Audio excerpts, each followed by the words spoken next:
क्या है मतलब आज की यात्रा का उद्देश्य क्या और उम्मीद क्या? देखिए, पिछले 10 वर्ष के केजरीवाल सरकार के कुशासन के खिलाफ में, पिछले 10 वर्ष के केजरीवाल सरकार के लगातार उसके अधीन हो रहे भ्रष्टाचार के खिलाफ में और किसी न किसी तरीके से केजरीवाल सरकार, आम आदमी पार्टी और भाजपा की मिलीभगत के खिलाफ में ये न्याय यात्रा है। और मैं आपको आज आपके माध्यम से दिल्ली की जनता से, कांग्रेस से पूछना चाहती है कि केजरीवाल की जो पार्टी की स्थापना हुई थी वो लोकपाल के नाम पे हुई थी। अब कहाँ है लोकपाल? अब लोकपाल के लिए कोई धरना नहीं, कोई प्रतिवेदन नहीं, कोई कोर्ट के अंदर कहीं पे भी नहीं गए। वो कहते हैं कि दिल्ली के अंदर उपराज्यपाल उनको लोकपाल नहीं पास करने देता, दिल्ली में पूरी पावर नहीं है, लोकपाल नहीं पास करने देता। चलिए, दिल्ली में पास नहीं कर सकते, पंजाब में कर दीजिए। पंजाब में कौन उनको रोकता है? पंजाब में तो उनको पूरी सरकार है, पंजाब में उपराज्यपाल तो नहीं। तो इनका मकसद, ये पार्टी जो बनी थी लोकपाल को बनाने के नाम पे पार्टी अपने आप को लेकर के आए थे। कहाँ है लोकपाल?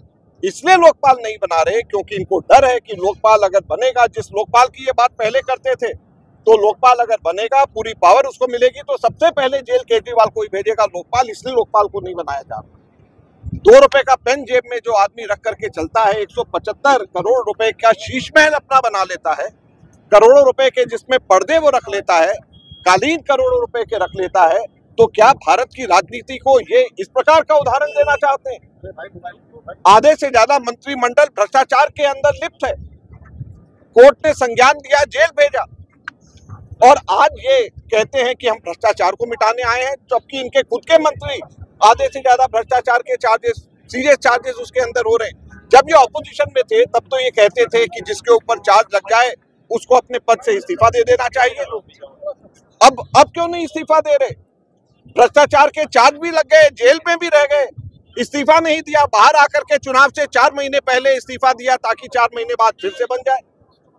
मेरे पास में इनका एफिडेविट है जो कि इन्होंने 2013 के अंदर चुनाव में दिया था कि मैं सरकारी बंगला नहीं लूंगा, मैं कोई सरकारी सिक्योरिटी नहीं लूंगा। 175 करोड़ का मुख्यमंत्री का शीश महल लेने के बाद में अब कोर्ट में केस डाल रहे हैं कि भूतपूर्व मुख्यमंत्री हो गए, इसलिए सरकारी आवास इनको और दिया जाए।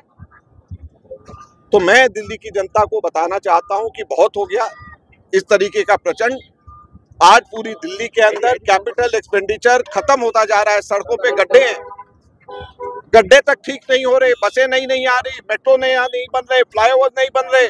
दिल्ली के अंदर प्रदूषण चरम सीमा पे है। केजरीवाल से निजात पाएं और कांग्रेस पार्टी एकमात्र विकल्प है और कोई नहीं। सर, एक मजबूत, सर आपकी बात का मजबूत अगर मैं समझूं तो ये लड़ाई कांग्रेस ने आम आदमी पार्टी की सरकार के खिलाफ भी खोल दिए। लोकसभा में आप साथ थे, विधानसभा में राय अलग हो चुकी है। देखिए, ये विधानसभा के चुनाव हैं, स्टेट के मुद्दे हैं और ये पूरी तरीके से मिली भगत है भारतीय जनता पार्टी और आम आदमी की। ये नूरा कुश्ती लड़ रहे हैं ताकि ध्यान इनकी कमियों के ऊपर ना जाए। आज दिल्ली के अंदर कानून व्यवस्था की स्थिति जब चरमरा रही है, कोई इनसे सवाल बीजेपी से ना पूछे, इसलिए इनसे लड़ते हैं।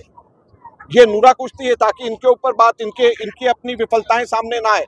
और दिल्ली की जब सरकार की बात है तो दिल्ली की सरकार, केजरीवाल उसके ऊपर काबिज है और वो लड़ाई है विधानसभा चुनावों की, उसको ध्यान में रख करके हम लड़ें।